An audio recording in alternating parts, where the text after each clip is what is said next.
اس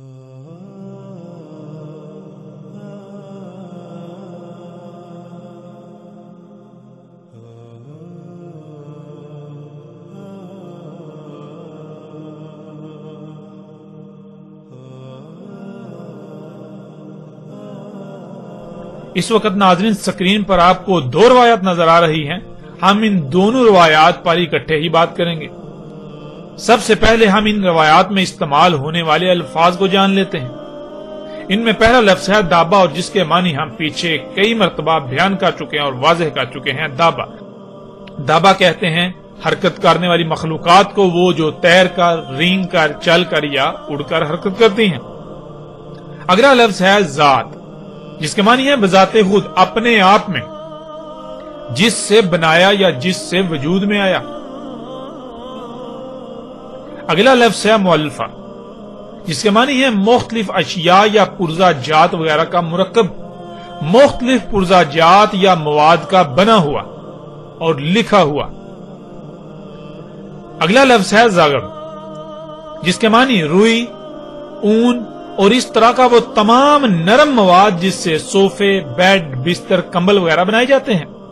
اور جیسے مختلف جانوروں کے جسم پر ایسے بال ہوتے ہیں جو اون کی طرح ہوتے ہیں، یا درختوں اور پودوں پر ایسا مواد اگتا ہے جو روئی کی طرح ہوتا ہے، یا پرندوں کے جو پنکھ ہوتے ہیں۔ اگلا لفظ ہے ناظرین ریش، جس کے معنی ہے کرسیاں، صوفے وغیرہ۔ جیسے انسان کے جسم پر لباس ہوتا ہے، اس طرح کسی بھی شے کا اس مواد سے ڈھکا ہونا، طے چڑھا ہوا ہونا، جس مواد سے بال یا پرندوں کے پنکھ وغیرہ وجود میں آتے ہیں۔ آج اس مواد کو پینٹ کا نام دیا جاتا ہے۔ جب اس پینٹ کو کسی بھی شے پر کیا جاتا ہے تو باریک سی پلاسٹک کی طرح کی تہ وجود میں آ جاتی ہے، جیسے آج گاڑیوں، جہازوں وغیرہ پر پینٹ کیا جاتا ہے، اور کپڑے یہ ایسے مواد سے ڈھکے ہونا۔ اگلا لفظ ہے لون، جس کے معنی ہے رنگ۔ اگلا لفظ ہے وبر، جس کے معنی ہے ہر طرف سے یا بہت زیادہ یا زیادہ تر حصہ اس مواد سے ڈھکا ہونا، تہ چڑھا ہوا ہونا، جس مواد سے بال یا پرندوں کے پنکھ وجود میں آتے ہیں۔ آج اس مواد کو پینٹ کا نام دیا جاتا ہے۔ جب کسی شے پر پینٹ کیا جاتا ہے تو باریک سی پلاسٹک کی طرح کی تہ وجود میں آ جاتی ہے، جیسے گاڑیوں، جہازوں وغیرہ پر جو پینٹ کیا جاتا ہے۔ اب آتے ہیں ناظرین ان روایات کی طرف۔ رسول اللہ علیہ السلام نے کہا دابا مختلف اشیاء، مختلف مواد اور مختلف پرزہ جات کا مرکب ہوگا، وہ لکھا ہوا بھی ہوگا، وہ اپنے آپ میں ہوگا، یعنی وہ جس مواد سے بنا ہوگا وہ نرم ملائم مواد ہوگا، اس میں کرسیاں اور صوفے وغیرہ کی طرح سیٹیں ہوں گی، اور ان میں یعنی ان حرکت کرنے والی مخلوقات جو تیر کر، رینگ کر، چل کر اور اڑ کر حرکت کریں گی، تمام کے تمام رنگوں سے ہوں گی، یعنی دابا تمام کے تمام رنگوں سے ہوگا، ہر رنگ کا دابا ہوگا، یعنی قرب قیام الساعت ارض سے وجود میں آنے والا دابا ہر رنگ کا ہوگا۔ اس طرح ناظرین اگلی روایت میں دیکھیں، رسول اللہ علیہ السلام نے کہا دابا یعنی تیر کر، رینگ کر، چل کر اور اڑ کر حرکت کرنے والی مخلوقات جو قرب قیام الساعت وجود میں آئیں گی، وہ اپنی ذات میں یعنی وہ جس مواد سے وجود میں آئیں گی وہ وبر ہوگا اور ریش ہوگا، یعنی اس میں نرم ملائم مواد والی کرسیاں اور صوفے وغیرہ کی طرح کی سیٹیں ہوں گی، وہ اس مواد کی تہ چڑھا ہوا ہوگا جس مواد سے بال وجود میں آتے ہیں، یعنی ہر طرف سے پینٹ کیا ہوا ہوگا، پینٹ کی تہ چڑھا ہوا ہوگا۔ دابا مختلف مواد، مختلف اشیاء اور کئی مختلف پرزہ جات کا مرکب ہوگا، اس میں ہر رنگ سے ہوگا، یعنی قرب قیام الساعت نکلنے والا دابا ہر رنگ کا ہوگا۔ ناظرین یہ روایات ایسی ہیں جو چونکا کے رکھ دینے والی ہیں۔ ناظرین آپ غور کریں، یہ مخلوقات یعنی یہ جو انسان نے آج اپنے ہی ہاتھوں سے دابا خلق کیا اللہ کے دابا کے مقابلے پر، جنہیں آج آپ گاڑیاں، جہاز، ہیلی کاپٹر، شپ یہ نام دیتے ہیں، یہ دیکھیں یہ کس سے وجود میں آیا؟ یہ سب مخلوقات، یہ دابۃ الارض جو ہے یہ کس سے وجود میں آیا؟ کیا یہ اسی مواد سے وجود میں نہیں آیا جس کا ذکر محمد رسول اللہ علیہ السلام نے کیا؟ کیا اس کے اندر بالکل فرنیچر موجود نہیں ہے؟ اس کے اندر صوفے کی طرح کی کرسیاں اور سیٹیں موجود نہیں ہیں، نرم ملائم؟ کیا اس کے اوپر پینٹ کی تہ نہیں چڑھی ہوئی، یعنی اس مواد کی تہ نہیں چڑھی ہوئی ہوتی جس مواد سے آپ کے جسم پر بال وجود میں آتے ہیں؟ ذرا غور کریں، آپ کے جسم پر جو بال ہیں وہ کیا ہیں، وہ کس مواد سے وجود میں آئے؟ آپ کے جسم پر موجود بال تو بنیادی طور پر فلیکسیبل پلاسٹک ہے جسے آپ نائلون کہتے ہیں، اور پینٹ کیا ہوتا ہے؟ پینٹ بھی تو پلاسٹک ہے۔ ناظرین غور کریں، اور حیران کن طور پر جس مواد سے آپ کے جسم کے اوپر بال وجود میں آتے ہیں بالکل وہی میٹیریل، وہی مواد خام تیل سے جب نکالا جاتا ہے تو اسے آپ پینٹ کا نام دیتے ہیں، اسے آپ پلاسٹک کا نام دیتے ہیں۔ ناظرین غور کریں، اس کے علاوہ دیکھیں رسول اللہ علیہ السلام نے کہا کہ دابا بنا ہوا ہوگا کس سے؟ دابا بہت سارے پرزا جات کا مرکب ہوگا، مختلف مواد ہوں گے، ان کا مختلف اشیاء کا مرکب ہوگا۔ اور ناظرین غور کریں، کیا ایسا ہی نہیں؟ حیران کن طور پر یہ ایجادات، یہ مخلوقات، یہ جو دابۃ الارض ہے، یہ گاڑیاں، یہ جہاز، یہ ان کو دیکھیں، یہ کیا واقعتاً پرزا جات کا مرکب نہیں ہے؟ ناظرین حیران کن طور پر یہ دابا مختلف پرزا جات کا مرکب ہے۔ ناظرین غور کریں، کیا محمد رسول اللہ علیہ السلام نے دابۃ الارض کی وضاحت میں کوئی کسر چھوڑی؟ ایسے ایسے الفاظ استعمال کیے کہ جو دہلا کے رکھ دینے والے ہیں۔ اور پھر ناظرین اس سے بڑی بات یہ کہ رسول اللہ علیہ السلام نے کہا کہ دابے میں ہر رنگ ہوگا، ہر رنگ کا دابا ہوگا، ہر رنگ کا، جتنے بھی رنگ ہیں ہر رنگ کا دابا ہوگا۔ اور ناظرین غور کریں، کیا یہ گاڑیاں ہر رنگ میں نہیں پائی جاتی؟ کالا، سرخ، سفید، نیلا، بلیو، یعنی ہر رنگ میں یہ گاڑیاں نہیں پائی جاتی؟ ہر رنگ میں دابا آج اپنی آنکھوں سے آپ دیکھ رہے ہیں۔ میں قربان جاؤں اپنے خلیل و مولا محمد رسول اللہ علیہ السلام پر، آج ان کے الفاظ کے عین مطابق جو کچھ انہوں نے اس وقت اپنی آنکھوں سے دیکھ کر کہا تھا، آج وہ سب کچھ ہمارے سامنے موجود ہے، آج وہ سب کچھ آپ کے سامنے موجود ہے، آج آپ اسی وقت میں موجود ہیں، آج وہ دابا آپ کے درمیان موجود ہے۔ آج آپ کتنے نازک اور خطرناک وقت میں ہیں، شاید ہی کسی کو اس کا ادراک ہو۔ عظیم تباہی آپ کے سروں پر منڈلا رہی ہے، لیکن اس کے باوجود لوگ ہیں کہ وہ اندھے کے اندھے ہیں، وہ اندھوں کی طرح چوپایوں سے بھی کم تر بنے ہوئے ہیں۔ جس کو اللہ سبحانہ وتعالی نے فساد کی آخری حد کہا، اسے آج موجودہ لوگ یا موجودہ انسان خوشحالی اور ترقی کا نام دیتے ہیں۔ جس دابا کا نکلنا انسان کے لیے خسارہ ہی خسارہ تھا، آج وہ نکل چکا، لیکن کسی کو کوئی فکر ہی نہیں۔ ناظرین مجھے نہیں لگتا کہ اس سے بھی واضح الفاظ کوئی اور ہو سکتے تھے اس دابۃ الارض کی وضاحت کے لیے، جو آج سے 14 صدیاں قبل محمد رسول اللہ علیہ السلام نے استعمال کیے۔ اس کے باوجود اگر کوئی ایمان نہ لایا اور عمل صالح نہ کیے تو اس پر اتمام حجت کے علاوہ کوئی دوسرا رستہ نہیں بچے گا، اور روز محشر اس کے لیے کوئی عذر نہیں ہوگا۔ آپ سکرین پر نظر آنے والی تصاویر میں دیکھ سکتے ہیں کہ جو محمد علیہ السلام نے کہا بالکل عین اسی طرح یہ دابا ہے، یہ اسی مواد سے وجود میں آیا۔ اس کے اندر نرم ملائم سیٹیں ہیں، یہ پینٹ کی تہ چڑھا ہوا ہے، یہ طرح طرح کے مختلف پرزا جات کا مرکب ہے، یہ مختلف مواد کا مرکب ہے، مختلف اشیاء کا مرکب ہے۔ حیران کن طور پر محمد علیہ السلام نے جو کہا بالکل ایک ایک لفظ آج سچا ثابت ہو چکا۔ اور یہاں ایک بار پھر ان لوگوں کو دعوت دی جاتی ہے اور ان سے سوال بھی کیا جاتا ہے کہ جو یہ کہتے ہیں کہ دابۃ الارض بنیادی طور پر ایک کیڑا ہے جو زمین سے نکلے گا قرب قیامت ساتھ، تو ان سے سوال ہے کہ کیا وہ کیڑا ہر رنگ میں پایا جائے گا؟ یعنی کہ وہ کیڑا تو دابا کیا ہے؟ دابا تو پوری ایک، جیسے وہ انگلش اسپیشیز کہتے ہیں، یعنی پوری ایک جنس ہے۔ اور دابا تو ایک پوری جنس ہے، جیسے آپ کہتے ہیں گائے ایک جنس ہے، آپ کہتے ہیں انسان، یہ بشر ایک جنس ہے۔ یعنی بشر کیا ہے؟ بشر تو ایک بہت بڑی تعداد میں مرد اور عورتیں ہیں۔ اس طرح آپ کہتے ہیں اگر بکری کہیں تو بکری کیا ہے؟ وہ ایک جنس ہے، یعنی بکریاں بکرے بہت بڑی تعداد میں۔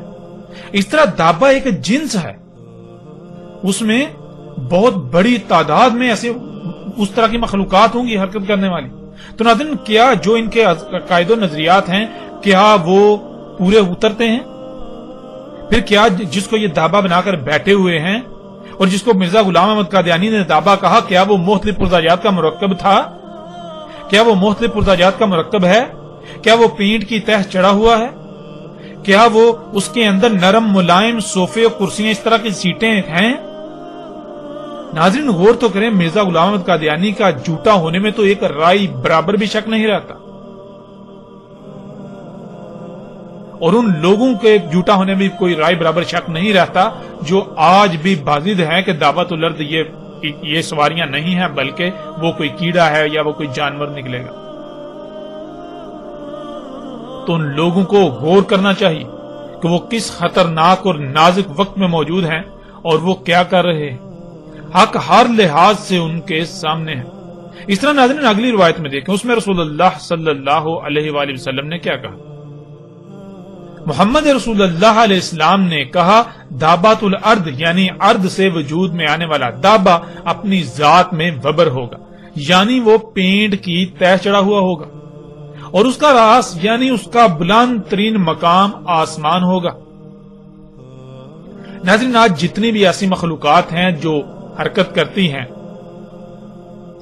تیر کر، رینگ کر، چل کر اور اڑ کر، مگر وہ پانی سے نہیں ارض سے وجود میں آئیں، تو غور کریں کیا ان کے اوپر پینٹ کی تہ چڑھی ہوئی ہے؟ اور غور کریں ان میں سے جو بلند یعنی کہ دابت الارض کا جو بلند ترین مقام ہے، کیا وہ آسمان نہیں ہے؟ ان میں سے جو ہوا میں اڑتی ہیں مخلوقات جنہیں آپ جہاز کہتے ہیں، ہیلی کاپٹر کہتے ہیں، کیا اس کا بلند ترین مقام آسمان نہیں، فضا بلندی نہیں؟ ناظرین حقیقت ہر لحاظ سے آپ کے سامنے ہے۔ آج آپ اپنی آنکھوں سے دیکھتے ہیں کہ اس دابا میں سے کچھ تو زمین پر چلتے ہیں، رینگتے ہیں، اور کچھ جو ہے وہ سمندروں میں تیرتے ہیں، اور کچھ جو کہ اس کا بلند ترین مقام ہے وہ آسمان میں ہے، یعنی خلا میں زمین سے بلند تھا۔ اس طرح ناظرین اگلی روایت دیکھیں، رسول اللہ علیہ السلام نے کہا، دابا کا بلند ترین مقام پہنچے گا بادلوں کو۔ ناظرین اس روایت سے بھی کوئی شک رہ جاتا ہے دابا کو پہچاننے میں؟ دابت الارض جو ارض سے وجود میں آئے گا قرب قیام الساعۃ، ان مخلوقات کا جو بلند ترین مقام ہوگا، ان میں سے یعنی جو بلند مقام ہوگا ان کا، وہ کون سا ہوگا؟ وہ بادلوں کو پہنچے گا۔ تو ناظرین غور کریں، کیا یہ جہاز، یہ ہیلی کاپٹر کیا بادلوں کو نہیں پہنچتے؟ حقیقت ہر لحاظ سے آپ کے سامنے ہے۔ اس طرح ناظرین اگلی روایت، رسول اللہ علیہ السلام نے کہا، دابا انہیں زخمی کرے گا، ٹکریں مار کر چوٹیں لگائے گا، انہیں گہرے زخم لگائے گا، انہیں جسمانی نقصان پہنچائے گا۔ ناظرین اب سوال یہ پیدا ہوتا ہے کہ آج کیا آپ اپنی آنکھوں سے یہ سب ہوتا ہوا نہیں دیکھ رہے؟ روزانہ سینکڑوں نہیں بلکہ ہزاروں کی تعداد میں دنیا بھر میں لوگ گاڑیوں وغیرہ کے حادثات میں شدید زخمی ہوتے ہیں، اور ان میں سے کچھ تو بچ جاتے ہیں اور کچھ موت کا شکار ہوتے ہیں۔ ناظرین غور کریں، کیا یہ دابا لوگوں کو ٹکریں نہیں مار رہا؟ ناظرین غور تو کریں، یہ گاڑیاں ٹکریں نہیں مار رہی، ایکسیڈنٹس، حادثات نہیں ہو رہے ان سے، یہ دابا لوگوں کو چوٹیں نہیں لگا رہا، انہیں زخمی نہیں کر رہا ٹکریں مار کے۔ ناظرین حقیقت آپ کے سامنے ہے۔ ناظرین اس قدر وضاحت کے باوجود بھی دابا کے بارے میں کوئی شک رہ جاتا ہے؟ ذرا غور تو کریں، ایک طرف اللہ سبحانہ و تعالیٰ ایک انسان کا قتل پوری انسانیت کے قتل کے برابر قرار دیتے ہیں، تو وہیں دوسری طرف انسان کا خلق کردہ دابا یعنی یہ تیر کر، رینگ کر، چل کر اور اڑ کر حرکت کرنے والی مخلوقات سالانہ لاکھوں انسانوں کے قتل کا سبب بنتی ہیں۔ یہ دابا لاکھوں کو یتیم کرتا ہے، لاکھوں کو بیوہ کرتا ہے، لاکھوں ماؤں کی گودیں اجاڑ دیتا ہے، اور نہ جانے کتنی ہی تعداد میں لوگوں کو زخمی کر رہا ہے، اپاہج و مفلوج کر دیتا ہے۔ لیکن اس کے باوجود ہر کوئی انسان اسے اپنے لیے مسیحا یعنی فائدہ مند اور سہولت ہی تصور کرتا ہے، سہولت ہی سمجھ رہا ہے، فائدہ مند سمجھ رہا ہے، اور اس لیے کیونکہ وہ صرف اس کا ایک ہی رخ دیکھتا ہے۔ یہی تو ناظرین دجل ہے، یہی تو دجال ہے، جو دنیا اور آخرت تباہ کر رہا ہے، لیکن اس کے باوجود وہ لوگوں کو مسیحا نظر آ رہا ہے۔ ناظرین ذرا تصور کریں، آپ کا بیٹا، بیٹی، ماں، بہن یا بھائی وغیرہ اس دابا کی ٹکر سے موت کا شکار ہو جائے تو آپ کو کیسا لگے گا؟ کیا آپ کو تب بھی یہ دابا مسیحا ہی نظر آئے گا؟ نہیں، بالکل نہیں۔ یہی فرق ہے ناظرین۔ آج پوری دنیا میں خوراک ہے ہی خبیث جسے کھا کر انسان خود غرض ہو چکے ہیں۔ کوئی بھی ایسا نہیں کہ جو خود کو دوسرے کی جگہ پر رکھ کر اس کا دکھ درد محسوس کرے۔ جب اپنے سر پر پڑتی ہے تب ہی کچھ نظر آتا ہے، ورنہ آج تقریباً سب کے سب ہی اندھے اور بہرے ہو چکے ہیں۔ سب کے دل مردہ ہو چکے ہیں، سب کے دل اندھے ہو چکے ہیں۔ اس کے علاوہ اگر صرف اس بات پر غور کر لیا جائے کہ اس دابا کی صرف تخلیق سے ہی کائنات میں کتنی مخلوقات کے حقوق پامال ہوتے ہیں، کتنی بڑی سطح پر فساد ہوتا ہے، کتنی مخلوقات کا قتل ہوتا ہے، تو انسان کے رونگٹے کھڑے ہو جائیں۔ لیکن اس کا ادراک یوم القیامت کو ہی ہوگا۔ آج بے شک آپ اپنی آنکھیں بند رکھیں، عنقریب بہت جلد آپ حقیقت خود تسلیم کریں گے، لیکن تب آپ کو تسلیم کرنا کوئی فائدہ نہیں دے گا۔ اس طرح ناظرین بڑھتے ہیں اگلی روایت کی طرف۔ رسول اللہ علیہ السلام نے کہا اس میں کچھ شک نہیں، دابا ہوگا، اس میں ہر رنگ کا دابا ہوگا۔ اور ناظرین آج آپ اپنی آنکھوں سے یہ سب کچھ دیکھ رہے ہیں، کیا یہ دابا ہر رنگ میں موجود نہیں ہے؟ ذرا غور تو کریں۔ بڑھتے ہیں ناظرین اگلی روایت کی طرف، اور یہ روایت ایسی ہے جو آپ کو دہلا کر رکھ دے گی، آپ کے رونگٹے کھڑے کر دے گی۔ سب سے پہلے حسب سابق اس روایت میں استعمال ہونے والے الفاظ کو جان لیتے ہیں۔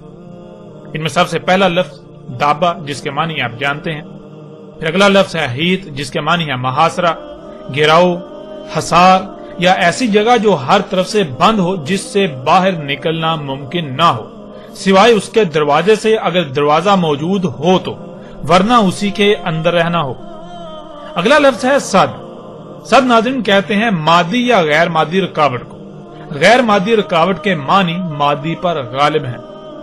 اگلا لفظ ہے ابواب، جو کہ باب کی جمع ہے، اور باب کہتے ہیں داخل ہونے اور باہر نکلنے کے رستے کو، دخول اور خروج کے مقامات کو۔ پھر اگلا لفظ ہے طرح، جس کے معنی ہے شے بنا کر اسے لانچ کرنا، یعنی شے بنا کر اسے متحرک کرنا، شے خلق کر کے اسے کہیں چھوڑ دینا یا آپریٹ کرنا۔ اگلا لفظ ہے وحش، جس کے معنی ہے ایسی عجیب الخلقت مخلوق جو موجود نہ ہو تو تصوراتی مخلوق، اور اگر موجود ہو تو بہت زیادہ مشہور و معروف مخلوق، ایسی مخلوق جو بے قابو اور ہر طرف سے نقصان پہنچائے، ایسی مخلوق جو جہاں موجود ہو اس کو اتنا فساد زدہ کر دے کہ وہ شاید تباہ ہو جائے، ایسی مخلوق جو بے قابو ہو کر ہر طرف کے در و دیوار توڑ دے، انہیں کھوکھلا کر دے، ایسی مخلوق جو عیب دار ہو،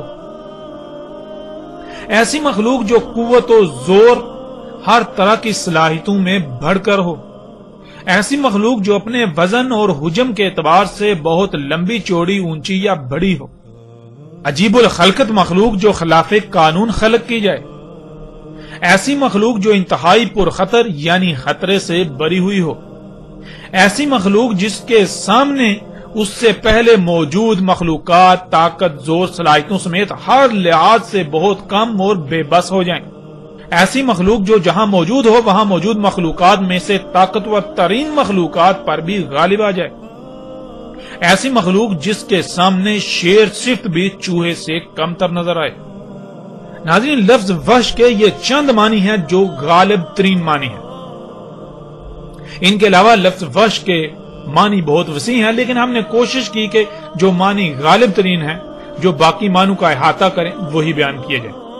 اگلا لفظ آ جاتا ہے اسد، جس کے معنی ہے جس کا باقی سب پر روب اور دبدبا ہو، جسے باقیوں پر قدرت و اختیار دیا جائے، جو اس کے قانون کی خلاف ورزی کرے اسے دبوچ لے۔ یہ سب صفات جنگل کے جانوروں میں سے شیر میں پائی جاتی ہیں، اسی وجہ سے شیر کو عربی میں اسد کہا جاتا ہے۔ کیونکہ شیر کے سامنے جنگل کے تمام جانور دب کے رہتے ہیں، شیر کو سب پر قدرت و اختیار حاصل ہوتا ہے، اس وجہ سے شیر کو عربی میں اسد کہا جاتا ہے۔ اگلا لفظ ہے ارتعد، جس کے معنی ہے کانپنا، تھرتھرانا، ہلنا، کپ کپی وغیرہ۔ پھر اگلا لفظ ہے سلطان، جس کے معنی ہے کسی شے میں یا اس پر اثر انداز ہونے کا اختیار، اختیارات منتقل کرنا، کمانڈ، بالادستی، اثر و رسوخ، طاقت، قوت، خود مختاری، سلطنت، حکومت، گرفت، مہارت، کسی شے پر اثر انداز ہونے کا مکمل اختیار، غیر منصفانہ استعمال، مطلق العنانیت، آمرانہ پن، حکم دینے کا اختیار، اطاعت کروانے کی قدرت، غلبہ پانا، جانچ پڑتال، دبنگ پن، بادشاہی، کسی شے کو سیاسی نظام کے ذریعے اپنے تابع رکھنا، سیاسی اختیار وغیرہ۔ اب ناظرین آتے ہیں اس روایت کی طرف۔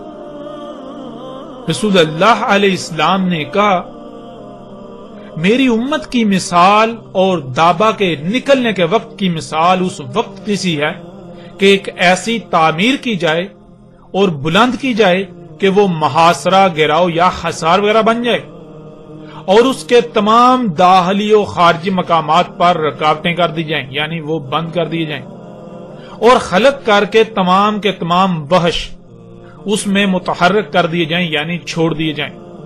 پھر لایا جائے ایک شیر، یعنی ایک اسد، جسے پس چھوڑ دیا جائے ان کے درمیان، پس وہ حصار، تھر تھرانا، کانپنا شروع کر دے، جہاں سے اسے کھوکھلا کر دیا گیا گرنا شروع کر دے اس شیر پر ہر جانب سے۔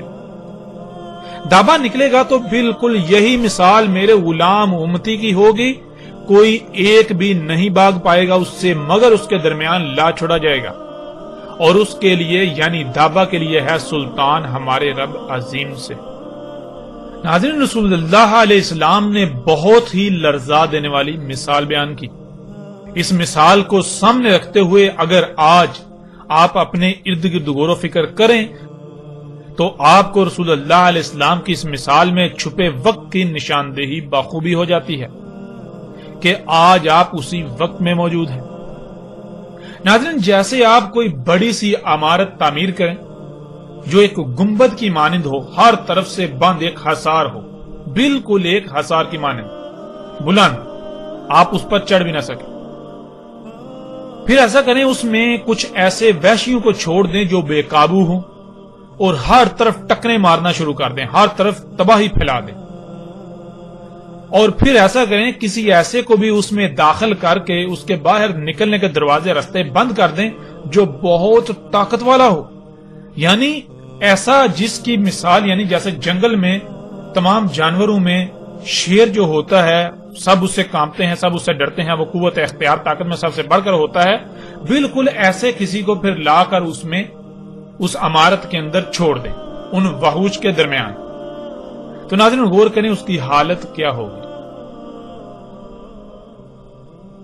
اس حصار میں وہ ان وحشیوں کے سامنے بے بس نظر آئے گا اور وحشی ٹکریں مار مار کر اس عمارت کو کھوکھلا کر دیں گے، اور وہ عمارت لرز اٹھے گی، کانپنا شروع کر دے گی، تو کھوکھلے پن کی وجہ سے وہ عمارت ہر طرف سے گرنا شروع کر دے گی اس شیر پر، اس طاقتور پر، جو کہ ایک چوہے کی طرح اس کی حیثیت و اہمیت ہوگی، ایسے جیسے کہ اینٹوں کی بارش ہوتی ہے اور اس کے لیے کوئی بھی جائے پناہ نہیں ہوگی، جسے اس حصار میں ان وحشیوں کے درمیان لا چھوڑا گیا تھا۔ خواہ وہ کتنا ہی طاقتور کیوں نہ ہو، وہ ان کے سامنے بے بس و مجبور ہوگا۔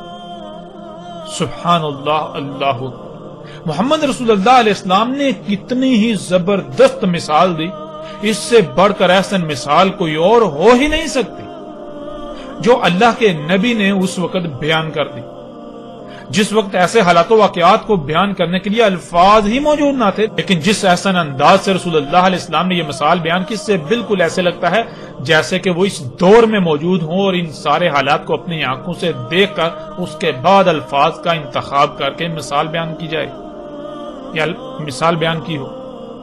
قرآن میں اللہ سبحانہ وتعالی نے بار بار اپنی آیات میں غور و فکر کرنے کا حکم دیا۔ جب غور و فکر کریں تو پتہ چلتا ہے کہ اللہ سبحانہ وتعالی نے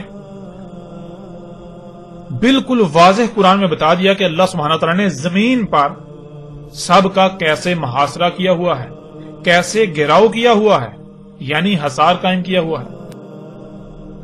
اللہ سبحانہ وتعالی نے جہاں ہر شے اور اپنے علم سے محاصرہ کیا ہوا ہے تو وہیں زمین کے گرد تہ در تہ 7 پردے بنا کر بھی محاصرہ کیا ہوا ہے، جسے آپ سکرین پر دیکھ سکتے ہیں۔ جیسے انسان کو گرم سرد موسمی اثرات سے بچنے کے لیے لباس کی ضرورت ہوتی ہے، بالکل اسی طرح اللہ سبحانہ وتعالی نے زمین کو بھی لباس پہنایا ہوا ہے۔ زمین کی مقناطیسی قوت ہے اور زمین کے گرد گیسوں کی 7 تہیں ہیں، جنہیں اللہ سبحانہ وتعالی نے زمین کے ساتھ آسمان بھی کہا۔ زمین کی مقناطیسی قوت اور یہ گیسوں کے 7 تہ در تہ حصار، یہ تہیں زمین کے گرد اللہ سبحانہ وتعالی کا حصار ہیں۔ اسی حصار کے اندر انسان زندہ رہ سکتا ہے۔ اس حصار کے اندر اللہ سبحانہ وتعالی نے انسان کو خلق کیا، اس سے پہلے اس کے داخلی و خارجی رستے بند کر دیے۔ یعنی ناظرین، اس مثال میں جس عمارت کا محمد رسول اللہ علیہ السلام نے ذکر کیا وہ عمارت یہی ہے، اللہ کی یہ عمارت، یہ جو اللہ نے تعمیر کی، یہ زمین اور اس کے گرد گیسوں کے جو حصار قائم کر دیا، گیسوں کا، زمین کے گرد گیسوں پر مشتمل یہ 7 تہیں ہر لحاظ سے اللہ سبحانہ وتعالی کا زمین کے گرد حصار ہے۔ یہی گیسوں کی تہیں سورج کی نقصان دہ شعاؤں کو زمین پر آنے سے روکتی ہیں۔ اگر وہ براہ راست زمین پر آ جائیں تو زمین پر زندگی کا تصور ختم ہو جاتا ہے۔ سورج سے اٹھنے والے آگ کے طوفان انہی تہوں کی وجہ سے زمین پر نہیں آ پاتے، ورنہ ایک لمحے سے بھی کم وقت میں زمین پر سب کچھ جل کر راکھ ہو جائے۔ یہی حصار زمین پر بخارات کی شکل میں اوپر اٹھنے والے پانی کو باہر خلا میں جانے سے روکتا ہے، اور پھر وہ پانی واپس زمین پر بارش کی صورت میں اترتا ہے۔ یہی گیسوں کی تہیں یعنی یہی حصار لا تعداد پتھروں شہابیوں کو زمین پر آنے سے روکتا ہے، ورنہ زمین پر ہر شے تباہ ہو جائے۔ اس کے علاوہ اگر ان پر لکھا جائے یا ان پر بات کی جائے، اس حصار پر بات کی جائے تو ایک وسیع بات کی جا سکتی ہے۔ ہمارا مقصد اللہ سبحانہ وتعالی کے بنائے ہوئے اس حصار کو سمجھنا ہے، جسے محمد رسول اللہ علیہ السلام نے ایک مثال سے یعنی ایک عمارت سے تشبیہ دی۔ پھر ناظرین، اللہ سبحانہ وتعالی نے زمین کے اندر بھی انتہائی پیچیدہ نظام بنا دیا، اور اس طرح زمین کے اوپر بھی انتہائی پیچیدہ نظام بنا دیا۔ اللہ سبحانہ وتعالی نے تمام مخلوقات کو خلق کر کے جس مقصد کے لیے خلق کیا، انہیں ان کے مقامات پر رکھ کر اس مقصد کو پورا کرنے پر لگا دیا۔ اگر کوئی بھی مخلوق اپنے مقام سے ہٹ جائے گی تو پھر زمین کا توازن برقرار نہیں رہے گا، پھر زمین پر بھی ہر طرف سے اسی طرح تباہی آئیں گی جیسے مثال میں اس حصار کا بیان کیا گیا۔ پیچھے ناظرین وحش کے معنی بیان کیے جا چکے ہیں۔ جب الوحش نے اللہ سبحانہ وتعالی کے خلق کیے ہوئے اس حصار میں ہر طرف فساد و تباہی برپا کرنا تھی، اس کو رسول اللہ علیہ السلام نے دابا کہا، دابات الارض کہا۔ وحش یعنی وہ کون سی ایسی عجیب الخلقت مخلوقات ہیں جو پہلے موجود نہیں تھیں اور اب موجود ہیں، یا پھر ابھی بھی موجود نہیں، اور ایسی مخلوقات جن کے سامنے رسول اللہ علیہ السلام کے غلام امتی بے بس ہو جائیں گے، جو اللہ سبحانہ وتعالی کی بنائی ہوئی عمارت یعنی اس زمین کو اتنا کھوکھلا کر دیں گے جس سے یہ لرزے گی، کانپے گی، یعنی زلزلے آئیں گے، ہر طرف سے اس پر تباہیاں آئیں گی، اللہ کی تمام مخلوقات میں خرابیاں اور تباہیاں ظاہر ہوں گی۔ کیا یہ سب آج نہیں ہو رہا؟ ناظرین غور تو کریں، آج کوئی ایک بھی شے ایسی نہیں جو فطرت پر ہو۔ لا تعداد بیماریاں، زلزلے، طوفان، آندیاں، سیلاب، موسموں میں غیر معمولی تغیر تبدل، سمندری مخلوقات کا لا تعداد قتل عام، بے وقت بارشیں، سانس لینے کے لیے آکسیجن بھی خالص نہیں، نہ کھانے کو، نہ پینے کو، نہ رہنے کو، حتیٰ کہ اللہ کی کوئی ایک بھی خلق زمین پر خالص نہیں رہی، خرابیوں سے پاک نہیں رہی۔ اور ایسی حالت میں اللہ کے غلاموں کی بالکل وہی کیفیت ہے جو کیفیت اس شیر کی جو اس حصار میں تھا، اور ہر طرف سے عمارت اس پر گر رہی ہے۔ ناظرین اللہ سبحانہ وتعالی کے نبی محمد رسول اللہ علیہ السلام نے کہا کہ یہ سب تب ہوگا جب دابا خلق کر کے نکالا جائے گا۔ اس دابا کا خالق اللہ نہیں بلکہ خود انسان ہوگا۔ اللہ سبحان ہے، وہ ایسا دابا خلق نہیں کرتا جو اللہ کے قانون کے ہی خلاف کام کرے، سوائے اس کے کہ جسے اختیار دیا، اور وہ نافرمان ہو گیا یعنی انسان۔ یہ دابا ظلم کرنے والا ہے، اللہ کی تمام مخلوقات کے مقامات میں کمی کرنے والا ہے۔ اللہ سبحانہ وتعالی قرآن میں بار بار کہتے ہیں کہ اللہ انسانوں پر ظلم نہیں کرتا مگر انسان خود ہی اپنے آپ پر ظلم کرتے ہیں، اور اللہ سبحانہ وتعالی یہ بھی کہتا ہے کہ اللہ عالمین کے لیے ظلم نہیں چاہتا، اور دنیا میں جو بھی ہلاکت و تباہی آتی ہے وہ انسانوں کے ہی کیے ہوئے ظلم کی وجہ سے آتی ہے۔ ظلم کرنے سے فساد ہوتا ہے اور فساد تباہی کا باعث بنتا ہے۔ اور قرآن میں ایسی درجنوں آیات ہیں جن میں اللہ سبحانہ وتعالی نے یہ کہا کہ اللہ ظلم نہیں کرتا، اللہ ظلم نہیں چاہتا، لیکن یہ انسان خود ہی ہیں جو ظلم کرتے ہیں۔ یہ جو تباہیاں آتی ہیں یہ کس وجہ سے آتی ہیں؟ یہ فساد، یہ تباہیاں کس وجہ سے؟ یہ انسانوں کے اپنے اعمال، اپنے کرتوتوں کی وجہ سے، جیسا کہ چند آیات کو آپ سکرین پر دیکھ رہے ہیں۔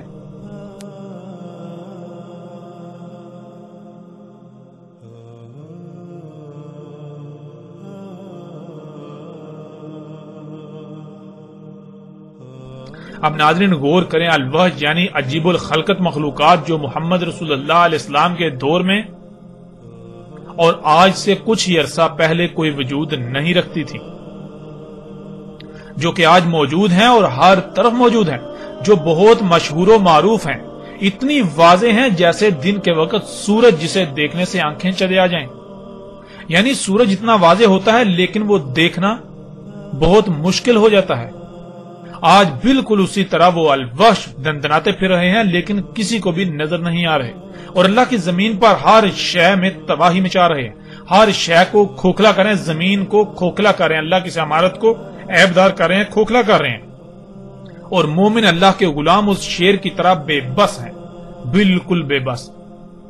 اور ناظرین سکرین پر نظر آنے والی تصاویر میں آپ دیکھ سکتے ہیں کہ اللہ کا دابا اللہ کا غلام اور اس کے مقابلے پر انسان کا دابا الوحش جو تباہی مچا رہا ہے، زمین کو کھوکھلا کر رہا ہے، جس سے پہاڑوں کو کاٹا جا رہا ہے، زمین کی مائننگ کی جا رہی ہے، پہاڑوں کی مائننگ کی جا رہی ہے، اسے کھوکھلا کیا جا رہا ہے، جس سے پھر زمین کا توازن بگڑ گیا، اس کی وجہ سے پھر زلزلے آ رہے ہیں، طرح طرح کی تباہیاں، طوفان، سونامی آ رہے ہیں، طرح طرح کی بیماریاں، اور کیا کچھ نہیں ہو رہا۔ اور مومن جو کہ اللہ کا غلام ہے، جس کی حیثیت یعنی کہ جو زمین پر اللہ کا مالک ہے،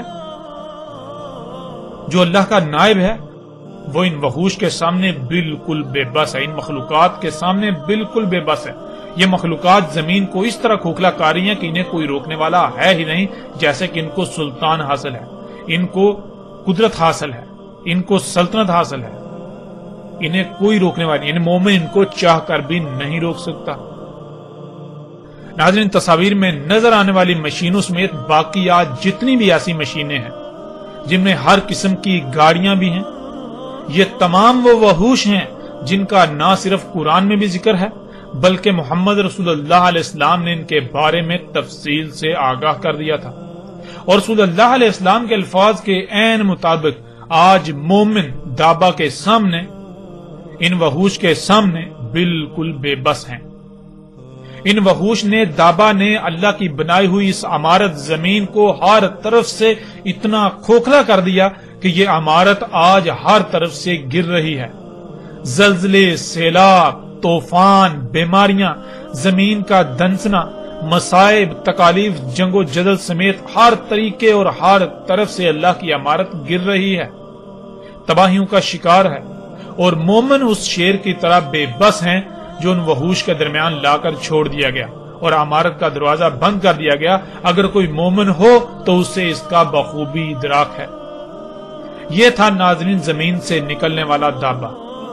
یہ اس وقت نکلنا تھا جب قول واقع ہونا تھا، اور پیچھے ہم گزشتہ ایک ساتھ میں ہر لحاظ سے کھول کھول کر واضح کر چکے کہ قول تو کب کا واقع ہو چکا۔ اللہ سبحانہ و تعالیٰ نے اپنا سارے کا سارا دابا پانی سے خلق کیا، لیکن اس دابا نے قرب قیام الساعہ جس نے وجود میں آنا تھا، اس نے ارض سے یعنی زمین سے، زمین کے عناصر سے وجود میں آنا تھا۔ اور ناظرین اللہ کا دابا تو پہلے ہی موجود تھا، بعد میں وجود میں آنے والا دابا دابۃ الارض تھا جس نے بعد میں وجود میں آنا تھا۔ تو غور کریں کون سا دابا پہلے موجود تھا اور کون سا بعد میں وجود میں آیا۔ ہر لحاظ سے حق آپ کے سامنے ہے۔ اللہ سبحانہ وتعالی نے قرآن میں دابا کا نکلنا ساتھ کی آخری شرط دخان سے پہلے بتایا، اور محمد رسول اللہ علیہ السلام نے بھی کہا کہ جب دابا نکل آئے گا تب وقت ختم ہو جائے گا۔ آج جب دابا نکل چکا، جو کچھ اس نے کرنا تھا وہ کر چکا، تو سوال یہ پیدا ہوتا ہے کہ جن لوگوں کو ابھی بھی دجال نظر نہیں آیا، تو کیا دجال دابا نکلنے کے بعد نکلنا تھا؟ ناظرین غور تو کریں، دجال تو دابا کے خروج سے پہلے نکلنا تھا۔ دابۃ الارض تو بذات خود دجال میں سے ہے، یہ دجال کا دابا ہونا تھا۔ تو غور کریں آج نہ صرف دابا نکل چکا بلکہ پوری دنیا میں دندناتا پھر رہا ہے۔ یہ وحش، یہ دابا جو الوحوش ہیں، یہ پوری زمین کو، اللہ کی سمارت کو ہر طرف سے کھوکھلا کر چکے ہیں۔ یہ سب کچھ ہو چکا تو کیا آج بھی آپ دجال کے انتظار میں ہیں؟ کس دجال کے انتظار میں ہیں؟ ناظرین غور تو کریں، آنکھیں کھولیں اس سے پہلے کہ دیر ہو جائے، اپنی آنکھیں کھولیں، غور کریں اس سے پہلے کہ وہ وقت آ جائے جب آپ کے پاس سوائے پچھتاوے کے کچھ نہ رہے، اور ان قریب جب وہ وقت آئے گا جو کہ بالکل سر پر ہے، تب آپ کی آنکھیں پھٹی کی پھٹی رہ جائیں گی۔ لہذا اس وقت ہے، غور کریں، اپنی آنکھیں کھولیں۔ یہاں پھر ان تمام لوگوں کو چیلنج ہے جو دعوت الارض کے بارے میں طرح طرح کے عقائد و نظریات بنا کر بیٹھے ہوئے ہیں۔ اگر وہ اپنے دعووں میں سچے ہیں، اپنے عقائد و نظریات میں سچے ہیں، تو اس حق کو غلط ثابت کر کے دکھائیں۔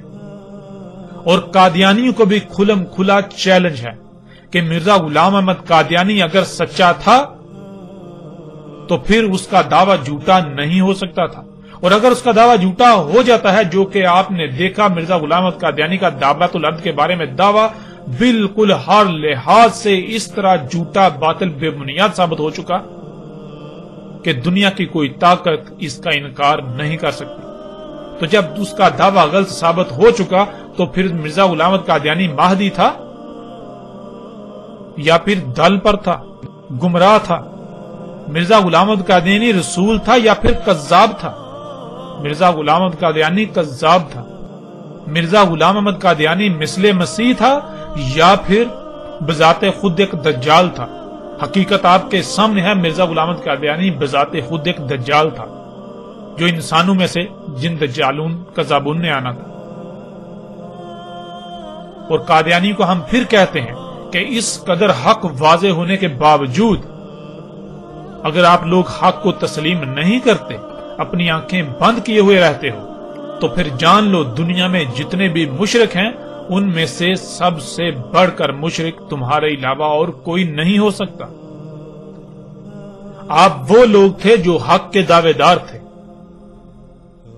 آپ دن رات چیختے ہیں، چلاتے ہیں کہ ہم اہل حق ہیں، ہم اہل حق ہیں، تو آپ کی تو بنیادیں ہی ہل چکی، آپ کی بنیادیں ہی اکھڑ چکی۔ آپ کی بنیاد ہم نے الحمدللہ ہر لحاظ سے اکھاڑ کر رکھ دی، اور جیسے جیسے آگے بڑھیں گے تو مزید ہر لحاظ سے نہ صرف حق واضح ہوگا بلکہ آپ کی حقیقت بھی، اور باقی آپ ہی کی طرح کے جتنے بھی فرقے، گروہ جتنے بھی ہیں، ان سب کی حقیقت بھی پوری دنیا پر، سب پر، ان پر بھی ہر لحاظ سے کھل کر واضح ہو جائے گی۔